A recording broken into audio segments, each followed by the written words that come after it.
Said something, you said something, said something.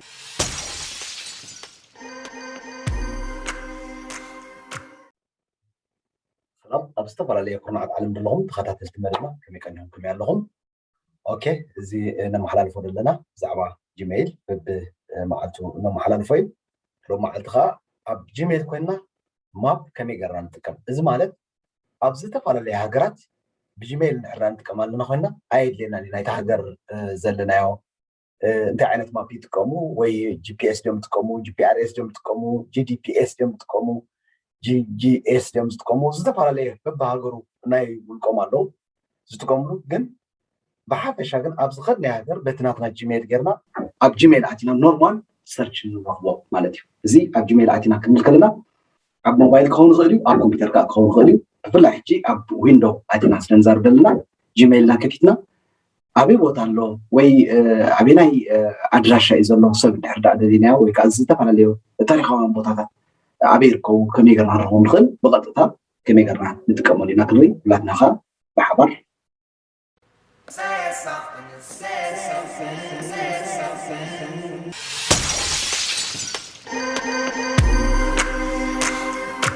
رايت كمي قرنا جيميلنا نغفط اوريدي استعلف ونرينا هنا جيميل ون كمزل لنا لنا نحسب لنا تزيب لنا اب تحتي كمي قرنا مثلا جيميل اكونت نخفض علنا مالتي ስለዚህ ጂሜል ከፊትና ያለና እዚያ ጂሜል ከፊትና ያለና ኣብቲና ታሚኖ ኣቲላይና ሕጂ ክንርኢ ማለት እዩ ኣብዚያ ሜኒ ብላላትና ወይ ከዓ ጉግል ኣፕሊኬሽን ዝርዝራት ናይ ጉግል ኣፕሊኬሽንስ ብዝርዝራት ማለት እዩ ኣብዚያ ኣለውና ነዚኣ ክሊክ ክንላይና ነዚያ ክሊክ ምስ በልናያ ማፕ ንሕርእ ደሊና ኣበየናይ ቦታ እዩ ዘሎ ሰብ ወይ እውን ኣበየናይ ሃገር እያ ትርከብ ዝደለናይ ዓይነት ሰርች ንሕርእ ክንገብራ ደሊና ብማፕ ከዓ ልክ ኣብዛ ጎረቤት ኣላ ነዚኣ ማፕ ትብልላ ክሊክ ክንገብራ ማለት እዩ እንጂ ንኣብነት ኣነ ማሳዋ ክብል ንድሕር ዳኣ ማሳዋ ደለ ማሳዋ ኢለ ኢንተርና ብላ ናብቲ ማሳዋ ዘላቶ ቦታ ትወስደኒ ማለት እዩ ስለዚ በዚ ጌርና ኸ እቲ ዝደልናይ ናቪጌሽን ወይ ከዓ ዳይሬክሽን ንረኽቦ ማለት እዩ እንጂ ማሳዋ ኢላ ኣብዚ ሓንቲ ሂባና ኣላ ድሕር ዳኣ ክሊክ ኢልና እዚ ዝተፈላለዩ ስልታት ክበናይ ማለት እዩ ዳይሬክሽን ውሰድን እንድሕር ኢልና ኸ ነዚኣ ክሊክ ንብላ ማለት እዩ ስለዚ ካበይ ኸ ክትብገስ ደሊኻ ዘለኻ ኣብዚ ዘለና ማለት እዩ ብነፋሪት ዲኻ ክትከይድ ብመኪና ዲኻ ብባቡር ዲኻ ብእግሪ ዲኻ ብብሽክለታ ዲኻ እዚ ትበና ኣላ ማለት እዩ ብሽክለታ ጌርና ካብ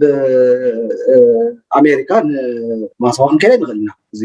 ጀነራል ትሩዝ ዝበሃል ማለት እዩ ካብቲ ሓቂ ኣይንወፅን ኢና ግን እንታይ ደኣ እዚ ሕጂ ብሽክለታ ብእግሪ ገይርዎ ዘሎ ምናልባት ኣብቲ ጥቕኡ እንድሕር ዳኣ ኣለና ኮይና ኸ ብኡ ጌርና ናቪጌት ክንገብሮ ማለት እዩ ጂፒአር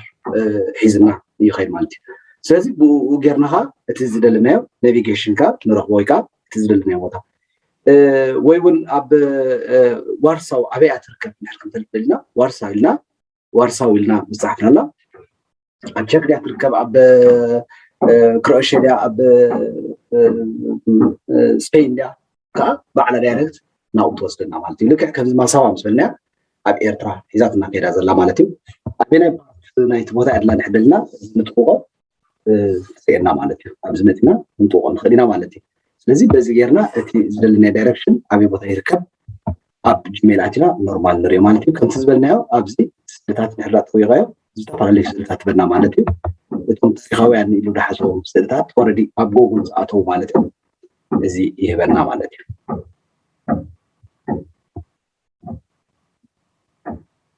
ከምዚ ገይሩ እቲ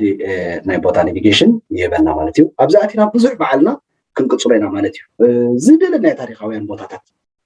ኣብ ዝተፈላለየ ዓለም ዘሎ ኣብነት በርሊን ዎል ኢልና ንፅሕፈላ ሰርች ጌራ ዳይሬክት ናብኡ ትወስደና ማለት እዩ ናብቲ ዝደለናይ ማፕ ብመልክዕ ከምዚ ጌርና ኸ ንረኽባ እዚ ኣብ ጂሜል ኣቲና ማፕ እውን ንጥቀመሉ ማለት እዩ ዝኸበርኩም ተኸታተልቲ መደብ ኤቢት ቻነል ሎሚ ዘዳለናዮ ፕሮግራም ኣብ ዝኾነ ዓዲ ኸይድና ከመይ ጌርና ኣብ ጂሜል ኣቲና ዝደለናዮ ፖዚሽን ንረክብ ነዚ ዝረኣናዮ ይመስል ማለት እዩ ኣብ ዝቕፅል ዘሎ ብኻልእ ትሕዝቶና ክንራኸብ ቅድሚኡ ግን ነዘን ክልተ ተኸታቲለን ዝመፃና ዘለዋ ከከም ጉባን ቀዳሚቲ ሸርና ኩሉ ተኻላይቲ ኻቶም ሳብስክራይብ ይኮና ሳብስክራይብ ብምዃን ናይዚ መደብ እዚ ተሳተፍትን ተኻፈትን ክከውን በዚ ኣጋጣሚ ዝንፅውዕ ሰላም ወሰናይ ሰላም ክነ